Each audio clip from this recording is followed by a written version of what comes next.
Bueno, como comentaba Isabel, mi nombre es Fran Yáñez. Bueno, todo el mundo me conoce como Fran Yáñez, como Fran.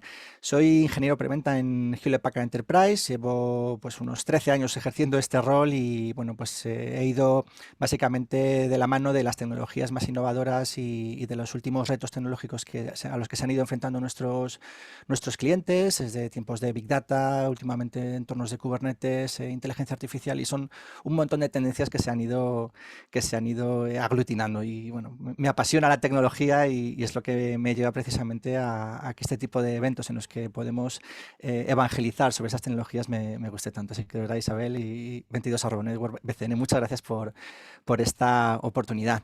Gracias a todos también los que estáis asistiendo a esta charla, que estaremos hablando pues justamente de esto, de qué es la inteligencia artificial, algunos casos de uso y cómo lo están aplicando ya muchas empresas y qué retos tecnológicos, retos éticos, retos sociales a los que nos estamos enfrentando y que poco a poco pues van dirigiendo hacia dónde va la industria. No solamente la industria tecnológica, sino pues prácticamente casi cualquier empresa.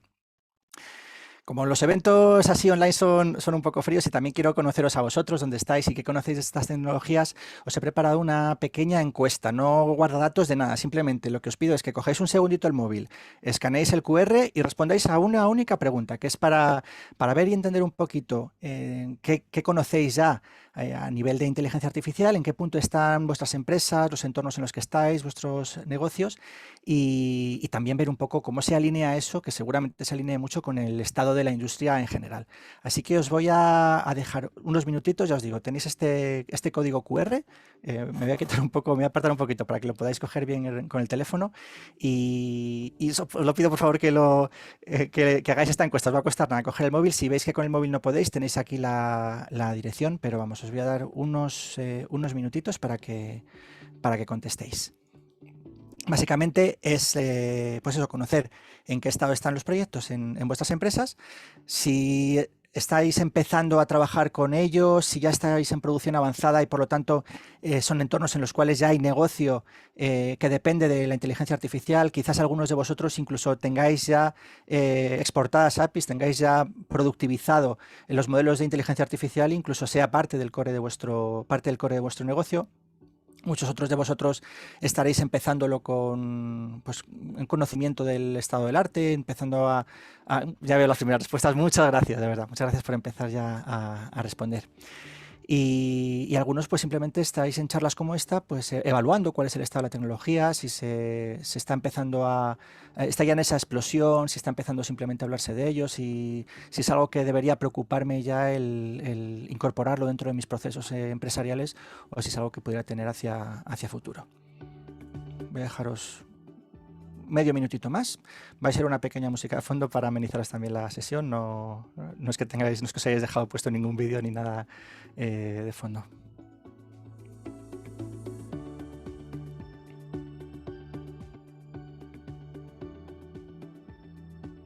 Muchísimas gracias porque estáis contestando mogollón de gente.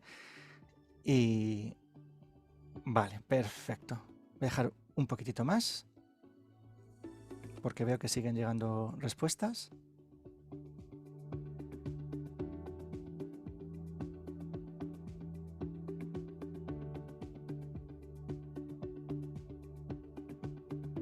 Perfecto. Vale, pues estoy viendo más o menos los resultados de la encuesta y son muy parecidos a lo que vemos en el estado general pues de todos los clientes que nos están pidiendo proyectos de inteligencia artificial con los que estamos empezando a implementar estas tecnologías o los que estamos trabajando desde hace ya algún tiempo. Ahora, más o menos, durante el último, pues desde 2019 hasta ahora, es una tecnología que ha crecido bastante y nos encontramos en un estadio en el que más o menos la mitad de los clientes están empezando a trabajar con este tipo de tecnologías. Y cuando digo empezando a trabajar, pues están evaluando si es importante o si no. Están todavía en una fase muy inicial en la cual normalmente pues venís a empresas tecnológicas como Hewlett Packard Enterprise y lo que requerís son soluciones end-to-end, porque es un estado en el que todavía no sabéis muy bien hacia dónde se está orientando eso dentro de la empresa, no hay sponsorship claro ni departamentos concretos. Bueno, es un poco el empezar a trabajar con ello, pero sin tener una dirección muy clara y sin tener todavía unos objetivos marcados inmediatos. Y eso viene a ser pues más o menos la mitad de las empresas. Lo bueno de esto es que sí, es algo que está de lo cual hay mucho movimiento y está en los comités y se habla pues la gran mayoría de las empresas quieren empezar ya a trabajar con esto, pero todavía hay una mitad de empresas en las que todavía, bueno, pues estamos en un estadio muy inicial, muy de evangelización. Hay otro 30% de empresas, que es más o menos las que estáis, coinciden más o menos con los datos que tengo de la encuesta, en las cuales ya estamos en pruebas de concepto, ya estamos trabajando, conociendo una dirección clara, ya tenemos un sponsorship muy fuerte por parte de dirección, por parte de niveles CXO que quieren que la inteligencia artificial se incorpore de una manera clara a las directrices de la empresa y que se empiece a productivizar. Pero fijaros que entre estos dos bloques suman un 80%. O sea, las tecnologías de inteligencia artificial han evolucionado muchísimo en los últimos años. Los últimos 4 o 5 años ha sido tecnológicamente una explosión. Y esa explosión tecnológica pues es una ola que empieza a aplicarse ahora a las empresas, pero queda todavía muchísimo crecimiento, queda muchísimo camino por andar. Con producción dura, una producción real en la cual la inteligencia artificial suponga una ventaja competitiva, que es a lo que me refiero aquí con producción dura, estaríamos hablando de un 20%. Fran, Sí. nos están diciendo que no se ven bien las letras, bueno, el texto. Sí, que se ve Se demasiado ve borroso, como ¿verdad? borroso, sí, como Vale, borroso. pues No sé si dejadme lo un podemos. segundito. Sí, vamos a hacer una cosita. Porque si es demasiado molesto, Bueno, es que no se eh, puede leer. Yo sí, sí, perfecto. también me cuesta. Un segundito.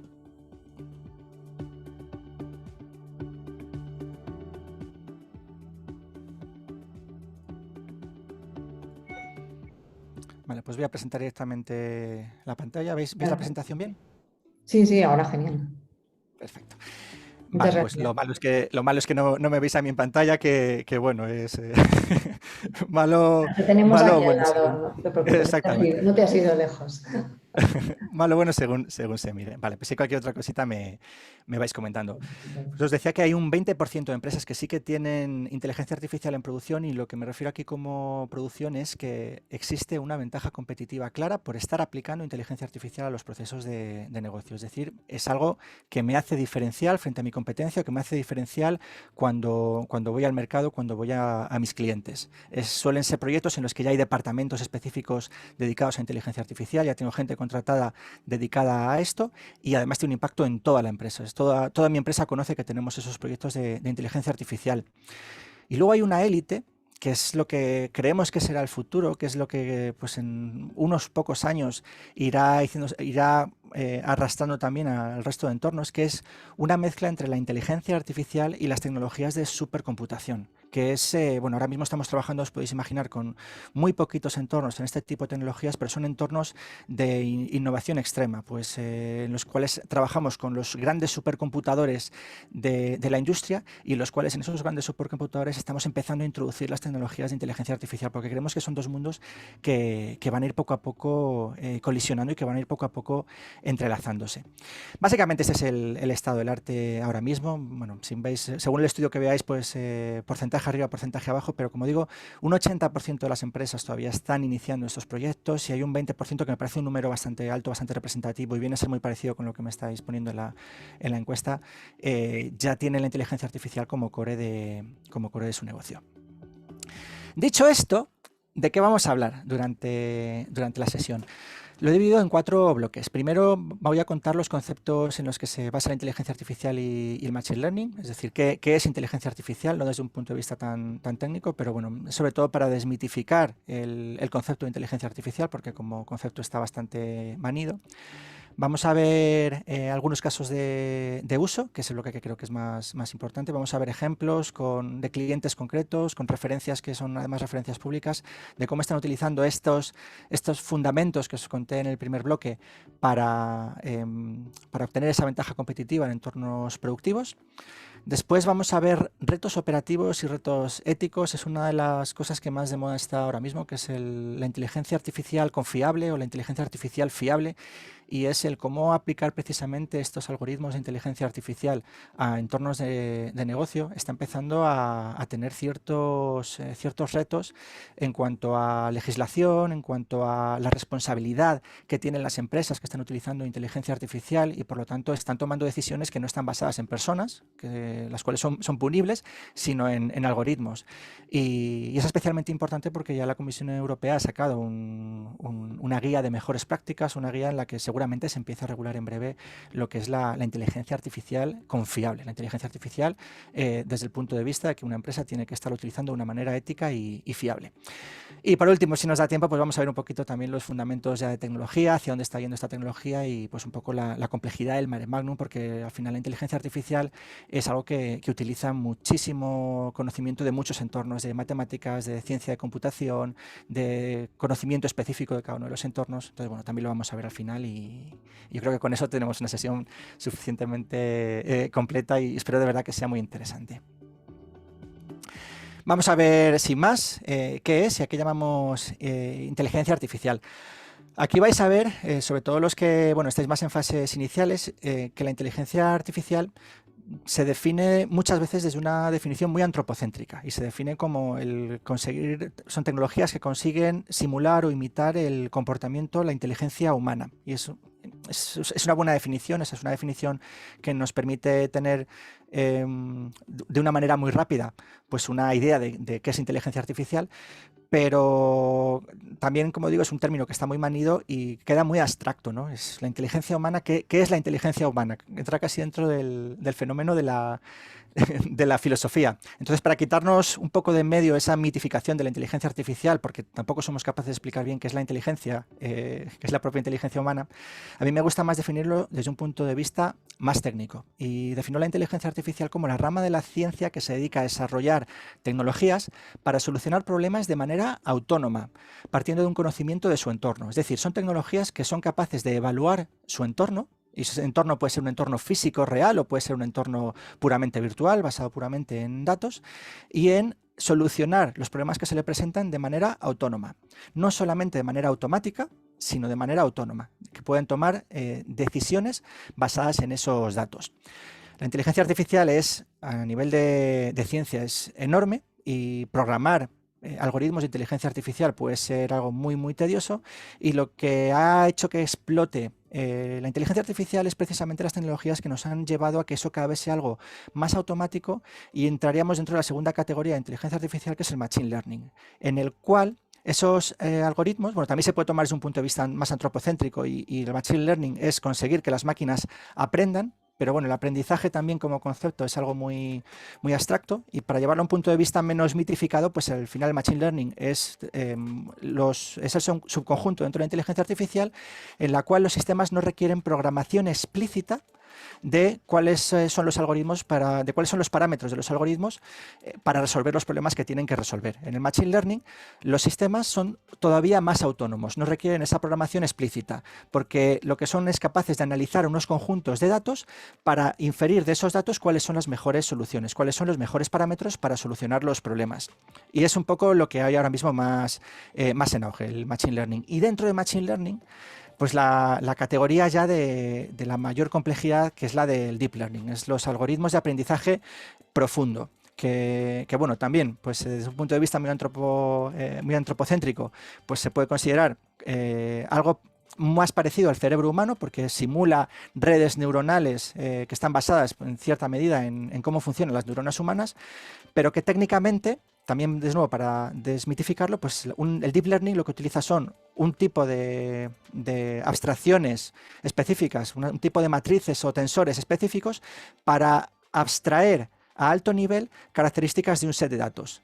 Es una capa más compleja, porque lo que utiliza son varias capas, varios layers de algoritmos, a diferencia del machine learning, que suele ser algo, o puede ser algo mucho más sencillo. Entonces, la inteligencia artificial, más allá de la inteligencia, son algoritmos autónomos para la resolución de problemas de manera analítica en función de lo que ese problema pues tiene en su entorno. El Machine Learning hace que esa programación no tenga que ser explícita y el Deep Learning es capaz de abstraer aún más cuáles son las características de los conjuntos de datos con los que yo lo entreno. Esto es un poco técnico, es un poco lioso, pero si nos vamos a un ejemplo concreto de cómo solucionamos problemas los seres humanos, pues es algo que como solucionamos casi cualquier problema. Existen personas que analizan cuál es el problema a resolver. Eso nos lleva a un pensamiento abstracto, a extraer cuáles son los mejores algoritmos en los que yo me puedo basar para solucionar ese problema, y esos algoritmos se ejecutan en tecnología. La diferencia de otras tecnologías con la inteligencia artificial es que los algoritmos y la tecnología toman mucho peso y van tomando, según yo voy entrando a ese Machine Learning y a ese Deep Learning, van tomando todavía más peso. Los algoritmos son cada vez, como os decía, más autónomos y la tecnología es una parte muy importante, mientras que el pensamiento abstracto de las personas, mientras que el tener una persona detrás que sea la que tenga que tomar la decisión directamente, pues se diluye en favor de que sea el propio algoritmo el que tome esas decisiones, o el que pueda ayudar a las personas a tomar esas decisiones, ¿vale? Es un poco la diferencia entre pensamiento autónomo y pensamiento automático. Y si seguís programas como el de Así se hace, en el que te enseñan cómo funcionan las fábricas, pues lo podríamos igualar a que en el pasado una persona que clasificara, no sé, patatas o pepinos en una cadena de producción utiliza su pensamiento abstracto para entender cuáles son las patatas que están bien y las patatas que están mal. Eso se automatiza y se utilizan herramientas que, por ejemplo, con análisis de vídeo, pues es capaz de discernir qué patatas son buenas o qué son malas, pero ese discernir lo tiene que programar alguien. A lo mejor está basado en el tamaño y se analiza el vídeo para decir las patatas grandes son malas o son buenas y las patatas pequeñas son malas.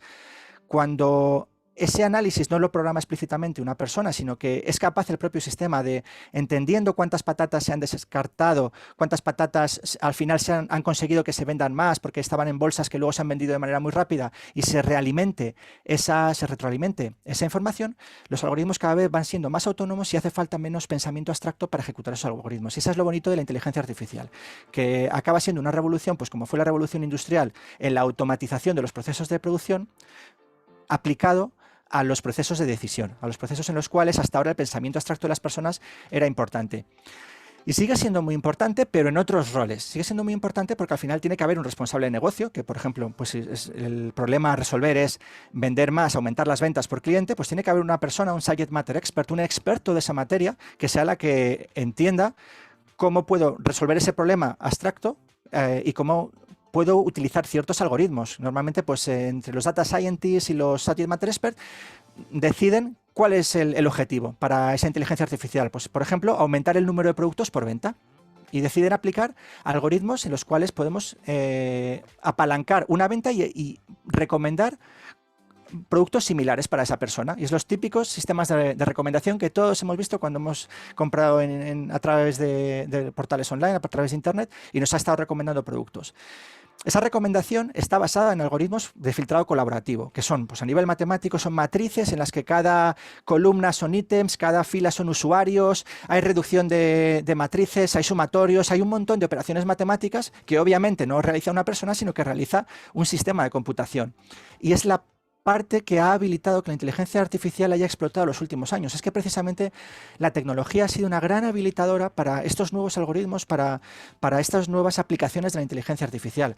La explosión tecnológica de los últimos años, a nivel de aceleradoras que nos permiten ejecutar esos algoritmos de manera mucho más rápida, a nivel de redes. Hace 10 años los clientes tenían redes que eran 100 veces más lentas que lo que pueden tener ahora. A nivel del tipo de base de datos, a nivel del manejo de datos, de cómo también ha evolucionado, por ejemplo, las tecnologías de Big Data. Todas esas tecnologías han habilitado precisamente que la aplicación de nuevos algoritmos, que la aplicación de nuevas soluciones matemáticas se pudieran hacer, y además en tiempos récord. Y eso ha hecho que la complejidad de todos estos proyectos haya ido creciendo. De nuevo, para desmitificarlo, y esto sí que va a ser fundacional para lo que os voy a contar luego en los casos de uso, os voy a contar algunos algoritmos de Machine Learning. Es básicamente lo que utilizan estos Data Scientists, estos Subject Matter Experts y los Machine Learning Engineers para seleccionar, pues en función del problema que tengan que resolver, cuál es la mejor aproximación, cuáles son los mejores algoritmos. De los mejores algoritmos eligen software, frameworks y de ahí pues ya tecnología. Entonces, por poner algunos ejemplos, lo que existe es básicamente un tipo de algoritmos que se llaman supervisados. Machine Learning supervisado es aquel Machine Learning en el cual los sistemas aprenden de datos que ya están etiquetados. De datos en los cuales yo al sistema que tiene que aprender le doy también la solución de qué es lo que está aprendiendo. Por ejemplo, el típico es el de etiquetado o clasificación de imágenes, en el cual pues yo le digo, doy un conjunto de imágenes para entrenar una red neuronal y le digo, pues mira, todos estos son gatos, todos estos son perros. Eso entrena al sistema. Esas etiquetas de gato o perro entrenan al sistema para que cuando yo le mando otra imagen, pues sea capaz de inferir si esa nueva imagen es un gato o es un perro. Pero ese conjunto de entrenamiento ya tiene una solución, tiene una etiqueta que es gatos o perros.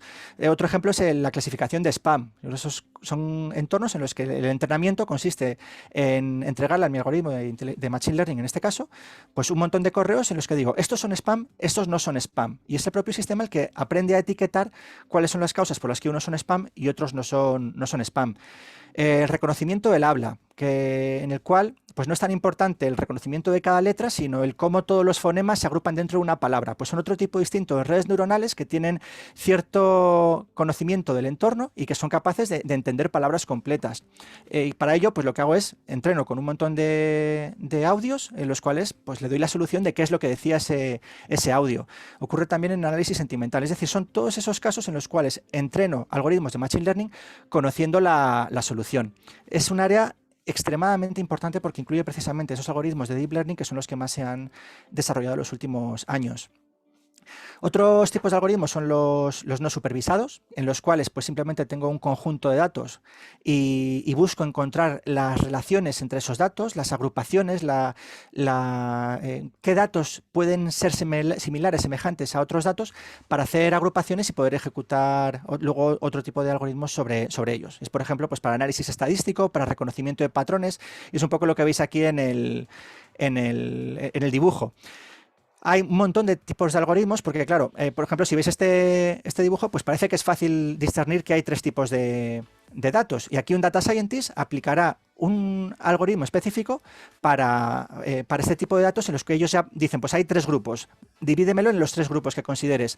Otras veces los datos son mucho más complicados y tienes que utilizar algoritmos que son también mucho más complicados a nivel computacional, a nivel de parametrización, para discernir cuáles son los posibles grupos o de qué dependen esos grupos. Y por último hay un tipo de aprendizaje que es el aprendizaje por refuerzo. Bueno, normalmente lo que se utilizan son mezclas de todos estos tipos de algoritmos. El aprendizaje por refuerzo para mí me parece el más chulo porque básicamente le das a un sistema un objetivo. El sistema parte de un conocimiento cero y va haciendo pruebas, va haciendo iteraciones, tienes que irle diciendo, tiene que tener alguna métrica de cuánto se está acercando a ese objetivo, pero es el propio sistema el que va encontrando, a base de prueba y error, cómo acercarse a la solución de ese problema. Y esto es algo muy divertido, por ejemplo, de ver en entrenamiento de jugadores de ajedrez, en el cual pones el sistema a competir consigo mismo y empieza a aprender cuáles son las mejores jugadas a base de miles, millones de partidas.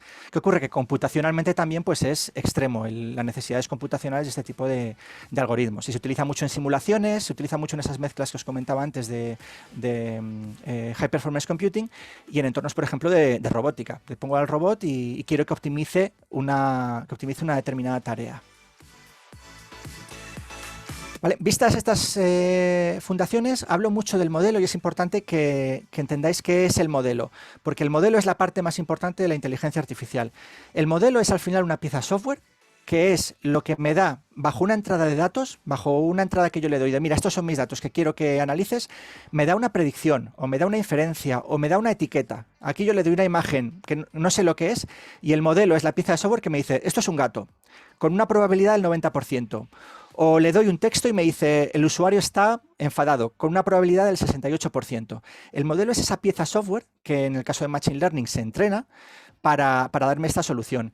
Los modelos pueden ser estáticos o pueden ser dinámicos y lo normal es que sean dinámicos. Es que yo este modelo lo vaya reevaluando y vaya mejorándolo con el tiempo, porque si la probabilidad que me está dando es muy baja, pues si tengo una red neuronal que está entrenada para detectarme quién entra en un sitio y la mayoría de las veces la probabilidad de que esté acertando es baja, pues es que ese modelo está mal entrenado. Entonces, los modelos es algo que está continuamente en movimiento y que se está entrenando. Y lo más importante es que además el modelo, lo puedes generar tú con tus datos o lo puedes comprar. Una de las grandes habilitadores que tenemos de inteligencia artificial ahora mismo es que las grandes nubes públicas ya ponen a disposición de los clientes modelos preentrenados de inteligencia artificial, y eso se utiliza y lo utilizamos diariamente, por ejemplo, con los teléfonos. Si habéis utilizado estas herramientas en las cuales haces que una foto antigua cante o baile, o que un famoso de repente esté dentro de una película, lo que se utilizan son redes neuronales que han sido entrenadas previamente para detectar cuáles son los patrones de una cara, cuáles son los patrones de movimiento, y estamos utilizando esos modelos que otra persona ha entrenado previamente, básicamente haciendo la inferencia en un dispositivo móvil.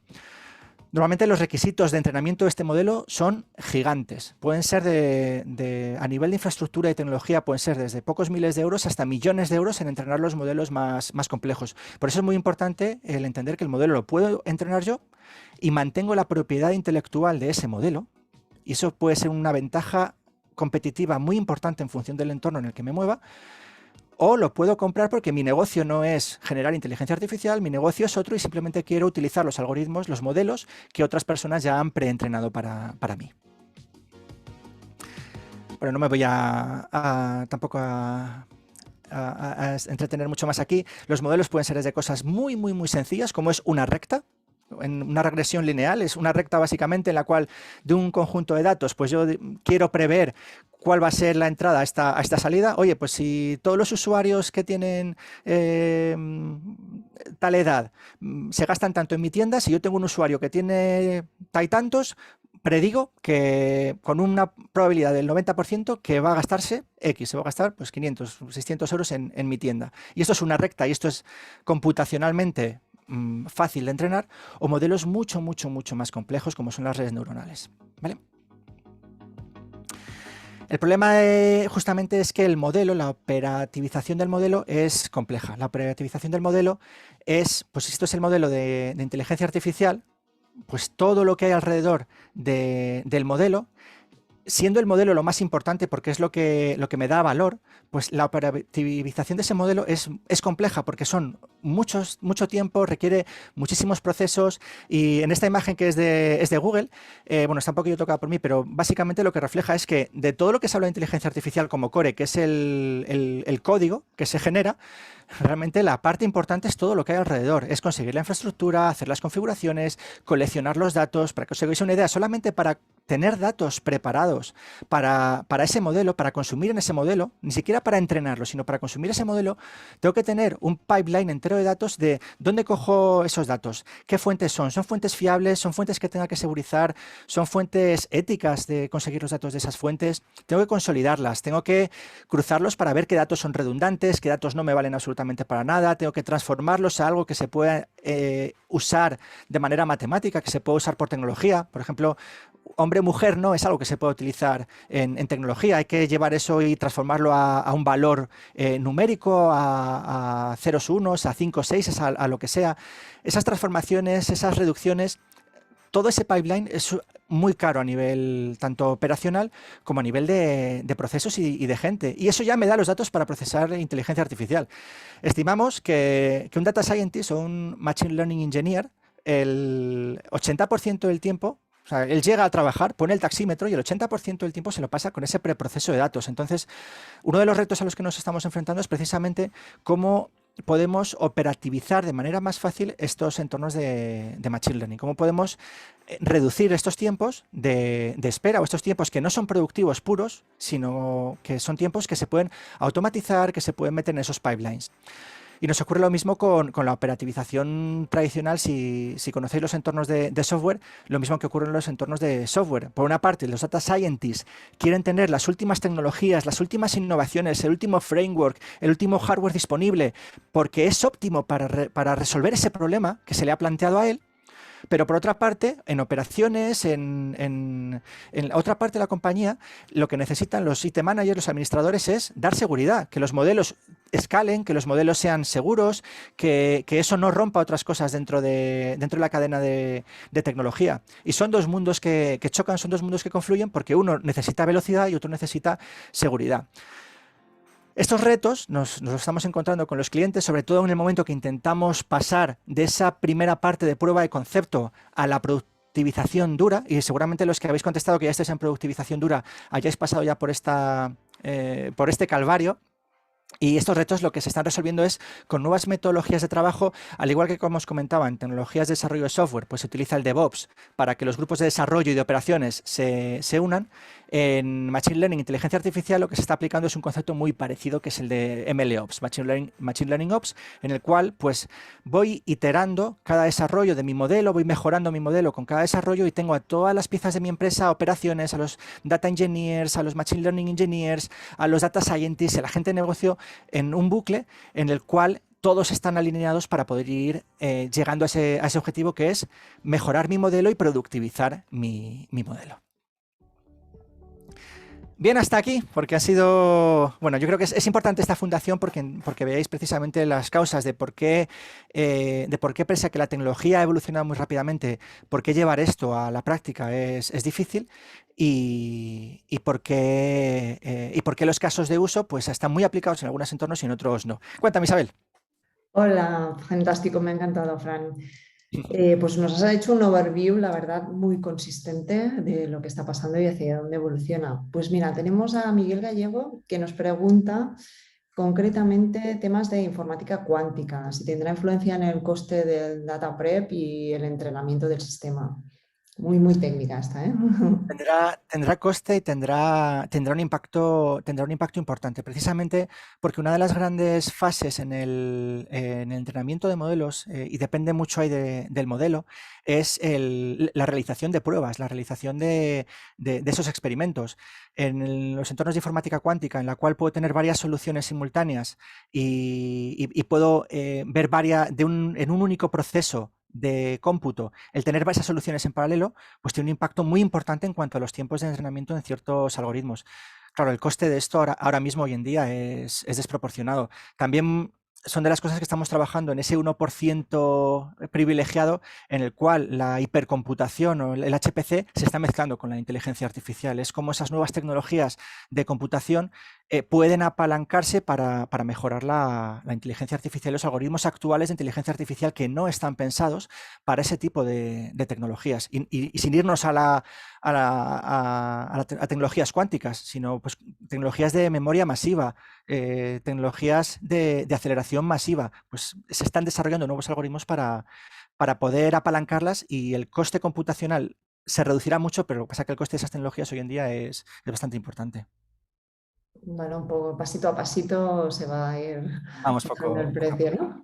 Genial, Vamos pues a ir con los casos de uso. Si te parece, Isabel, dejamos el resto de preguntas sí, para sí, luego, perdona, es porque que pensaba que ya habías acabado. Como has sí. dicho No, el... ahora vamos a ver la parte que creo que va a ser la Sí, más sí, interesante, y es genial. cómo se está aplicando la inteligencia artificial, estos casos de uso en entornos reales. Hay un montón de aplicaciones que son across todas las industrias, que utilizan precisamente estos fundamentos que os he comentado, y estos building blocks que os enseño aquí son building blocks que se utilizan en todas las industrias. La gestión de algoritmos para imágenes, para detección de imágenes, reconocimiento facial, reconocimiento de texto, reconocimiento de anomalías en imágenes. Si nos llevamos eso a vídeo, porque las imágenes al final no es más que vídeo, o sea, el vídeo no es más que imágenes en movimiento, pues vigilancia, en torno de análisis de flujos, en ingeniería aeroespacial, en flujos de tráfico, o sea, son casos de uso que se puede aplicar a un montón de entornos. La inteligencia artificial, uno de los entornos en los que primero se empezó a aplicar era precisamente el análisis de datos, que puede aplicar a cualquier empresa. O sea, cómo puedo hacer una toma de decisiones basada en datos de entrada, cómo puedo optimizar procesos actuales basados en datos que tengo en mi empresa, análisis puro y duro, simulaciones, análisis predictivo, campañas, fraude. El reconocimiento del habla es otro de los entornos que se aplica a muchas industrias, a chatbots, cuando llamamos ahora mismo a una operadora y lo que nos atiende es una máquina que entiende lo que le decimos, a chatbots de audio, a chatbots de texto. Los entornos de texto también, por ejemplo, como os decía, el análisis sentimental, el análisis de sensores, que nos ayuda a sensores, por ejemplo, de cuadros médicos, sensores, por ejemplo, de fábricas. O sea, hay un montón de casos de uso que son across todas las industrias, que nos valen para todos los entornos, y que son los que luego pues se mezclan entre ellos para dar ya salida a entornos concretos. Y voy a poner el primer ejemplo en sanidad, en el cual la inteligencia artificial está siendo revolucionaria para el tratamiento personalizado de pacientes. El tratamiento personalizado basado, por ejemplo, en sistemas de telemetría. Estamos ya trabajando con hospitales que esa telemetría de las camas la envían en tiempo real a un sitio para poder predecir problemas, pues un ataque, una bajada de ciertos componentes dentro de la sangre, problemas que se puedan dar y que se puedan prevenir en tiempo real. En el estudio, por ejemplo, de terapias para terapias oncogénicas para que el tipo de tratamiento se dé en algo muy personalizado para esa persona. Pero el ejemplo que os quiero enseñar es un ejemplo que me pareció mucho más curioso, porque yo cuando empezamos a trabajar en él no me lo esperaba, y es la aplicación de reconocimiento de imágenes y optimización de imágenes en tecnologías médicas. Y es que los más mayores recordaréis aquellos tiempos en los que hacerte unos rayos X era llegar a un sitio, te ponían una placa que luego se revelaba y el doctor pues la miraba ahí intentando discernir un poco qué es lo que se había revelado de esa capa física, de esa placa física. Ahora eso ya no existe, lo que hay son, obviamente, pues se digitalizan esas imágenes, pero básicamente lo que sale de esas imágenes es algo parecido a lo que tenemos aquí a la izquierda. Y se están utilizando algoritmos de inteligencia artificial. Os pongo el ejemplo de Carestream. Hay un vídeo súper chulo en internet detallando exactamente qué es lo que hace Carestream. Es una empresa de imagen digital que se dedica precisamente a optimizar la salida de estas imágenes médicas, y lo que utiliza son mecanismos de inteligencia artificial para optimizar las imágenes. Os he puesto antes algunos ejemplos, lo que llamamos redes neuronales profundas, otros ejemplos como es el Random Forest, en los cuales pues, pueden llegar a hacer cosas tan interesantes como que el sistema pueda detectar, en este caso mediante aplicación de aprendizaje guiado, aprendizaje de ML, de Machine Learning, pueda llegar a identificar qué parte es hueso para que un médico pueda eliminar con un clic un hueso y ver qué es lo que hay detrás. O sea, este ejemplo a mí me pareció tremendo, porque esta gente lo que utilizaba antes era un PC de Windows pegado a la máquina de rayos X para hacer esa analítica. El proyecto que hemos hecho con ellos ha sido de ser capaz de recopilar esos datos en un entorno centralizado para mejorarlo, y ahora pueden aplicar, por ejemplo, algoritmos en los cuales pueden eliminar el ruido de los sistemas. Pueden predecir cuál va a ser el ruido que cada sistema va a hacer individualmente para que la imagen salga mucho más nítida, sea mucho más clara. Esto, claro, en el caso, por ejemplo, de tener que hacer yo no soy médico, pero tener que hacer que entubar a un médico, tener que hacer un catéter, el tener una imagen extremadamente nítida puede ser crítico. Y esto se está consiguiendo con mecanismos de inteligencia artificial, en este caso, aplicando mecanismos de imagen pura y dura, no de análisis de datos, como son otros casos de la telemedicina. Me parece un caso especialmente interesante, y os digo, creo que es bueno que si os gusta, que busquéis el vídeo en internet, porque es muy chulo. Otro entorno donde se está aplicando típicamente es el caso de manufacturing. El manufacturing es de los primeros casos en los que además se mezcla el IoT con el OT, las tecnologías de operalización, y la inteligencia artificial. El objetivo que están buscando las empresas que están aplicando este tipo de entornos, y seguramente algunos de los que habéis contestado que ya lo estáis utilizando estáis dentro de esta categoría, es precisamente el análisis de datos de mis sensores, o el análisis de datos de vídeos, el análisis de datos de imágenes, para pasar de un mantenimiento preventivo, que es el mantenimiento que existe ahora, y que el análisis de datos de sensores es algo que se lleva haciendo ya muchísimo tiempo en fábricas, pero que además podemos alimentar mecanismos de inteligencia artificial para, evaluando todo el histórico de datos de mis sistemas y el tiempo real de los datos en ese momento, podamos predecir no solamente si una máquina va a fallar, sino si cuando va a fallar, ese fallo puede ser un fallo catastrófico o puede ser un fallo menor. En una fábrica, por ejemplo, puede ser muy interesante que, aunque un sistema esté empezando a dar alertas, podamos predecir que ese sistema puede seguir funcionando durante unas horas para arreglarlo en una ventana y no tengamos que pararlo en ese momento, que es lo que ocurría típicamente en los entornos de mantenimiento preventivo. Este entorno os lo quiero enseñar específicamente con un vídeo que vamos a analizar, y ya veréis, porque es un vídeo muy cortito de 3 minutos. Y si no se oye algo, avisarme, porque es el caso concreto de Seagate, que sabéis que es un fabricante de discos. Vais a ver cómo lo fabrican los discos, cómo se capturan el vídeo de esos discos, y voy a pararlo en un par de sitios para que pongamos foco en ciertas cosas que vamos a decir.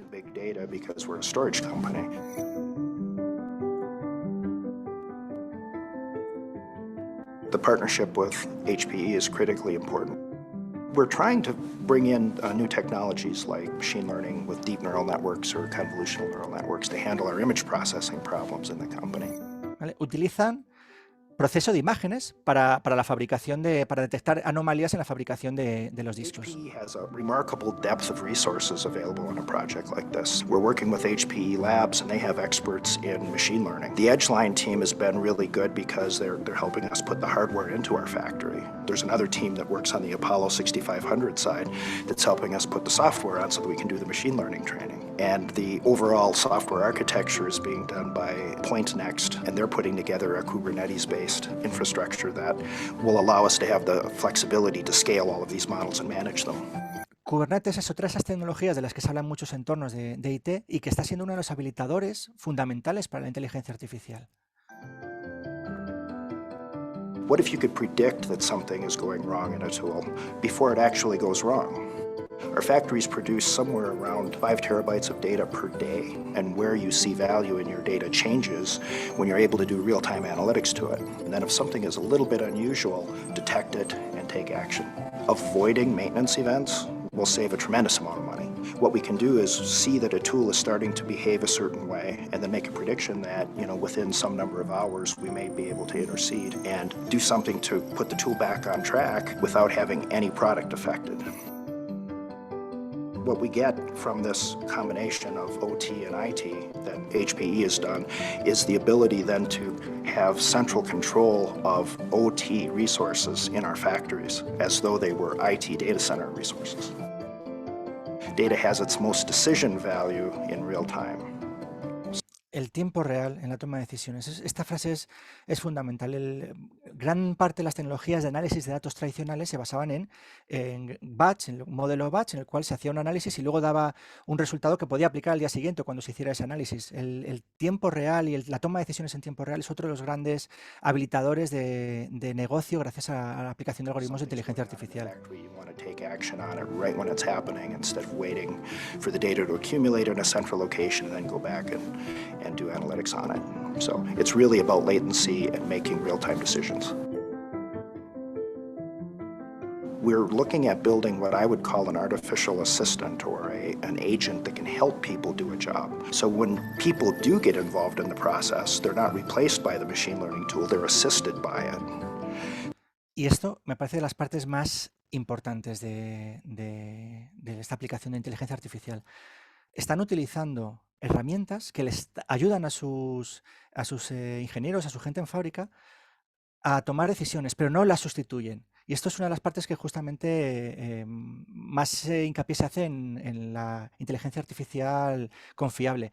Y es que la inteligencia artificial no debe mantener a los seres humanos al margen, sino que los seres humanos tienen que ser parte del loop. Y lo ha dicho clarísimamente. Están buscando un asistente que ayude a sus ingenieros. En este caso es un asistente que analiza imágenes y da avisos, y alguien puede tomar decisiones basado en esos avisos. Me parece tremendamente relevante ese punto. Y luego además que, no me digáis que las imágenes de las fábricas de Seagate no son apasionantes.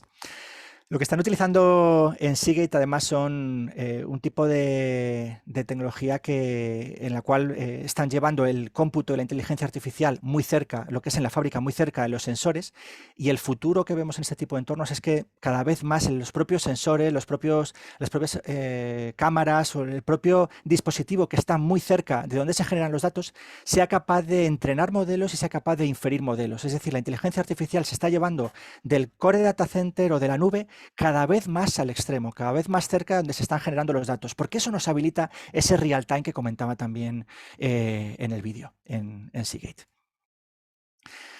Un ejemplo parecido es Texmark, que estamos haciendo algo parecido, pero no en fabricación de dispositivos, sino en este caso para aumentar la seguridad de las refinerías, porque se utilizan químicos, se utilizan componentes muy, muy peligrosos y se hace análisis de sensores para aumentar esa seguridad. De nuevo, son casos públicos que podéis ver en la web.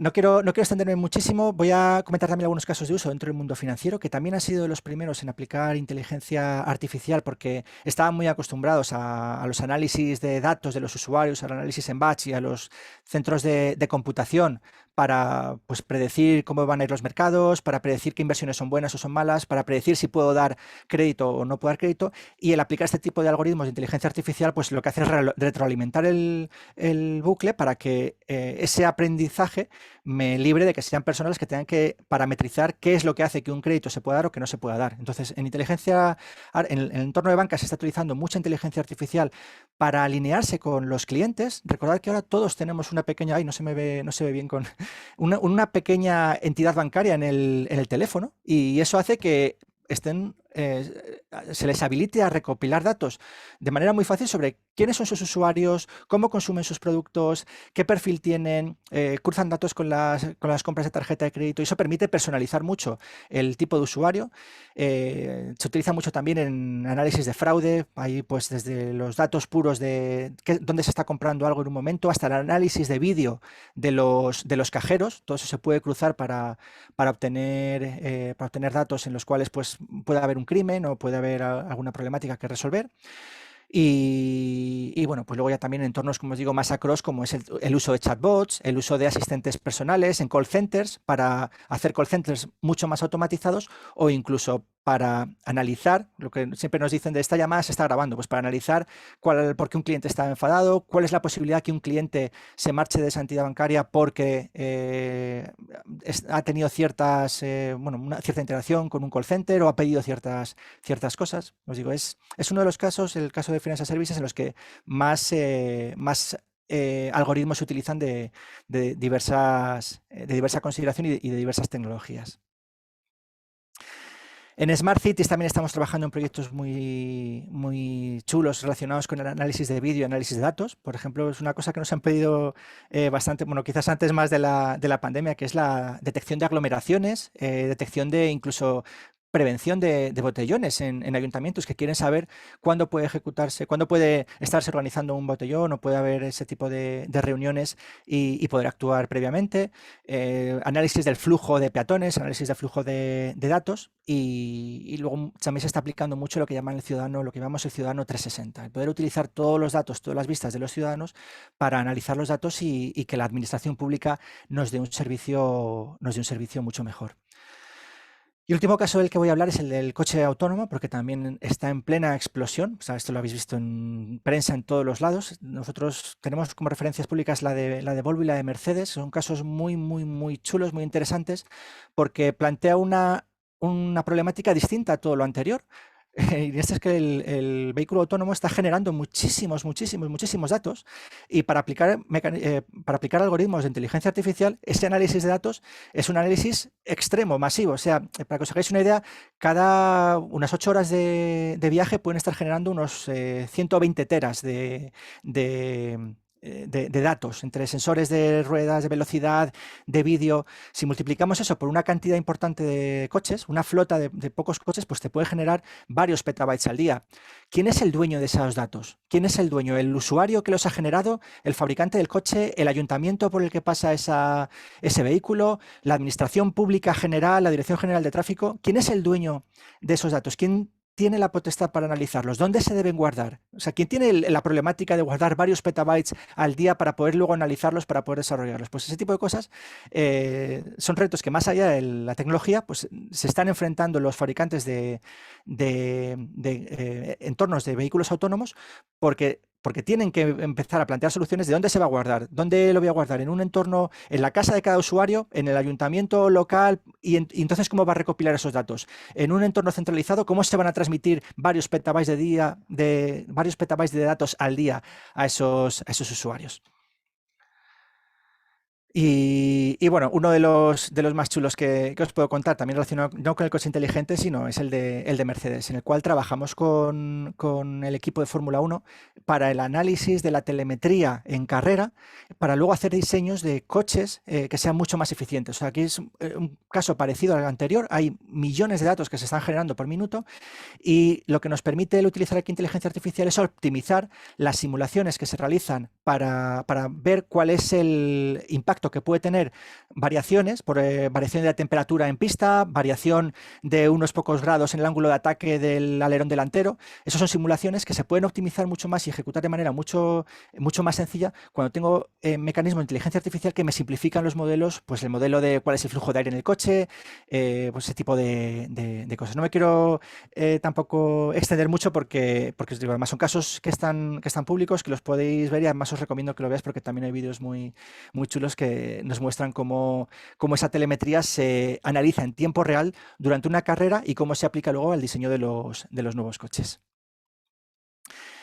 Voy a tocar muy por encima solo, Isabel, si me lo permites, el tema de la inteligencia artificial ética, Dejo porque porque es es muy lo que... interesante, pero que sepas que la gente ya se está empezando a ir, porque Perfecto, están acostumbrados a que somos al tiempo. bastante puntuales. Vale, pues Lo mismo. simplemente unas notas de la importancia de la ética en la inteligencia artificial y es que se puede igualar a la industria médica. Cuando alguien lanza un nuevo medicamento es necesario que tenga una aprobación porque el impacto de ese medicamento le va a afectar a toda la sociedad. Y lo que precisamente tenemos ahora es esos retos éticos de... Si yo mañana voy a pedir un crédito y ese crédito me lo rechazan, tengo que entender por qué me lo han rechazado. Si es por una inteligencia artificial, lo ha rechazado por un motivo lícito o porque algo ha fallado dentro de la inteligencia artificial. Llega hasta tal punto este dilema que la propia Comisión Europea, que la Comunidad Europea ha lanzado una comisión específica para mostrar directrices de lo que es una inteligencia artificial ética y fiable. Y sobre esas directrices se irá regulando.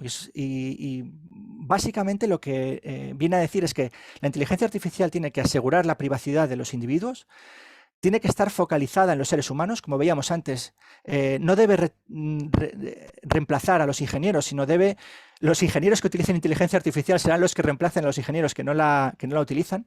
Tiene que ser inclusiva, tiene que ser justa, en el sentido en que cuando yo utilizo sets de entrenamiento, esos sets de entrenamiento tengo que saber cuándo tienen vías, cuándo tienen desviaciones, cuándo tienen sesgos y cómo utilizar esos sesgos en favor de la inteligencia artificial. Y tiene que ser responsable y robusta, es decir, tiene que poder explicarse cuando falla, tienes que poder explicar por qué ha fallado, tienes que poder predecir cuando la inteligencia artificial está utilizando mecanismos que están haciendo que las decisiones que tome no sean correctas y tiene que ser robusta frente a ataques. Imaginaros un coche autónomo en el cual pues, esa red neuronal tiene una falla y alguien es capaz de explotarla para que cuando tiene que interpretar una señal de stop, la interprete como una señal de acelerar, de permitido ir hasta 50. Ese caso en concreto que os pongo existe, o sea, hay una manera que se ha descubierto con el coche autónomo que poniendo un post-it en una señal de tráfico los coches aceleraban y justamente lo que los desarrolladores de algoritmos de inteligencia artificial tienen que asegurarse de que esa inteligencia artificial sea lo suficientemente robusta y además responsable, además sea explicable. Y yo creo que con esto, porque podríamos estar horas hablando de ética, pero bueno, Isabel, si hay alguna pregunta, alguna cosita más en la que podemos atender a nuestros... Joy, muchas gracias por haberme aguantado hasta ahora, de verdad que entiendo que son temas áridos. Tienes un Ya, no, muchísimas gracias. Ha sido muy interesante, la verdad, y perdona que te haya cortado antes, porque pensaba nada. como no sé, has dicho algo como ya está, o no sé, y ya he entrado yo directamente. nada. Bueno, continuamos con las preguntas que habíamos dejado a Alberta aquí también con una pregunta muy interesante. ¿Cuáles son las mejores fuentes de datos y dónde encontrarlas para solucionar el problema del acceso a datos de calidad, públicos o de pago? Es que justamente eso es parte de... Entraría incluso, no puedo entrar a contarlo, pero uno de los problemas que nos encontramos en la inteligencia artificial ética es el cómo depurar y encontrar esas fuentes de datos, porque si los datos son internos míos, normalmente el ownership de esos datos y la responsabilidad sobre esos datos lo tenemos nosotros como empresa, pero en gran medida esos datos suelen ser incompletos. Entonces, dentro de ese apartado del tiempo que se pierde en operacionalizar los modelos de inteligencia artificial está esa búsqueda de qué datos, en función de los problemas, son los datos que me interesa para mi problema. Pongo un caso, por ejemplo, en entornos médicos. En entornos médicos se está dando mucho el caso de la inteligencia artificial ética o fiable, porque la respuesta que tenemos a nivel biológica a ciertos medicamentos depende mucho de nuestro peso, nuestra talla, pero también puede depender de nuestra etnia. Hay tratamientos para el COVID que han funcionado mejor en Asia de lo que han funcionado en África que de lo que funcionan en Europa. ¿Qué set de datos es el que yo quiero utilizar? Un set de datos de la Organización Mundial de la Salud que va a ser muy completo y tenga todos los datos y me genere el modelo para el ser humano perfecto que no existe, o un set de datos que tenga cierta ciertas desviaciones hacia la población concreta a la que lo voy a utilizar. Como os digo, no hay una solución universal para eso. O sea, eso es parte del tiempo y de los retos a los que nos estamos enfrentando porque requiere de un análisis específico de esas fuentes y de un análisis de qué fuentes son las mejores para los problemas determinados a los que quiero darle solución. Sí, sí, realmente lo que comentas, ¿no? Es difícil encontrar sets y la gente que busca sobre todo sets gratuitos, que es más difícil Sí, encontrarlos que sean correcto. relevantes y depurados. También nos preguntan a Miguel Gallego qué importancia tiene el fog computing como lugar intermedio entre device y cloud. Y también, y aprovecho, y él también pregunta qué influencia el 5G en la slide de CAM y cómo ves el desarrollo paralelo de CAM y 5G. ¿Vale? Están Muy pues, buena, muy enfocadas a la tecnología propiamente. sí. Muy buena pregunta. Nosotros ahí precisamente lo que se está desarrollando ahora mismo son los algoritmos de fog computing. En el caso concreto de HP hemos desarrollado una propiedad intelectual a la cual llamamos Swarm Computing, que es esa la que os hablaba, en la cual tenemos que empezar a pensar que el análisis de datos masivos que pueden generar los sensores no se puede llevar directamente a nube pública, no se puede estar llevando a data center y que cada vez más esa inteligencia tiene que residir en los dispositivos. Pensemos, por ejemplo, también en un entorno como el de los hospitales, de nuevo los hospitales, porque también hemos trabajado muchos proyectos con ellos, en el cual los datos que están agregando todos esos hospitales puedan ser buenos para entrenar modelos, pero esos hospitales no quieren entregar directamente los datos a una entidad centralizadora, o sea, son celosos de los datos de sus pacientes. Entonces, los modelos de Swarm Computing lo que nos permiten, y son modelos que se están desarrollando ahora mismo, están muy incipientes, o sea, para que os hagáis una idea, nosotros la patente de Swarm Computing la anunciamos hace 3 o 4 meses y es la manera en la que HP resuelve ese tipo de problemas. O sea, es algo muy, muy incipiente, pero vamos a ver un desarrollo tremendo de ese tipo de tecnologías porque nos permiten entrenar modelos en el extremo y muchas veces sin ni siquiera tener que compartir los datos entre los distintos dispositivos que están entrenando ese modelo, de tal manera que pueda ser anónimo, puede ser un entrenamiento anónimo, pero que muchos dispositivos desagregados se puedan beneficiar de ese modelo entrenado de manera colaborativa. Genial. Y ya la última pregunta, si no nadie más pone nada, con tanta información, con tanto Big Data que necesita de mucha computación, nos preguntan por qué no nos centramos más en datos más valiosos como sería el Smart Data. Claro, Porque cuesta justamente encontrar el es muy Smart buena, Data, ¿no? sí, es muy buena pregunta porque los primeros tiempos del Big Data, cuando empezó a surgir las tecnologías de Big Data, las primeras discusiones que había, las primeras oleadas era guárdalo absolutamente todo, porque todo en el futuro puede llegar a ser valioso. El, el- la problemática aplicada a inteligencia artificial es que, claro, cuando tú guardas todo, como habíamos visto, el depurar esos set de datos, el encontrar ese Smart Data, el encontrar los datos que son realmente valiosos, requiere un tiempo humano. En este caso no lo hacen los data scientists, son en entornos más maduros, pues suele haber data engineers que se encargan justamente de esa tarea, de depurar los datos, de encontrar qué datos son los que pueden tener el mayor valor. Y lo que está evolucionando la industria es hacia algoritmos en los cuales son capaces de encontrar de manera autónoma qué datos son útiles para esa inteligencia artificial. Es decir, un preproceso de los datos utilizando algoritmos de inteligencia artificial, en este caso AutoML, autointeligencia artificial, que sean capaces de hacer esa discernir entre qué datos son útiles y qué datos no son útiles, de tal manera que el bucle no dependa tanto de personas, sino que haya inteligencia autónoma que sea también capaz de encontrar ese Smart Data dentro del mare magnum de datos. La pregunta es, ¿por qué no nos centramos en esos datos? Nos tenemos que centrar en esos datos y estamos buscando algoritmos, se están desarrollando técnicas para poder discernir de todo el conjunto de datos, de todo el conjunto de fuentes, cuáles son los datos que me pueden interesar para resolver un problema. Genial, pues trabajaremos en Smart Data, ¿no? Pues muchas gracias. No sé si hay otra pregunta ya para cerrar. Pues nos hemos pasado un poquito de nuestro timing, pero ha sido No se realmente muy interesante, la verdad. Muchas gracias, Fran. Muchas gracias, HP Enterprise, por estar aquí hoy y hacernos esta visualización completa de todo lo que se está haciendo en estos momentos. Pues cerramos la sesión, emplazamos a todo el mundo a que nos sigan. Vamos a colgar este vídeo también en las redes sociales y en YouTube. y nos seguís en los siguientes webinars y eventos que tenemos la semana que viene. Pues nos vemos pronto y hasta Muchas la gracias. próxima.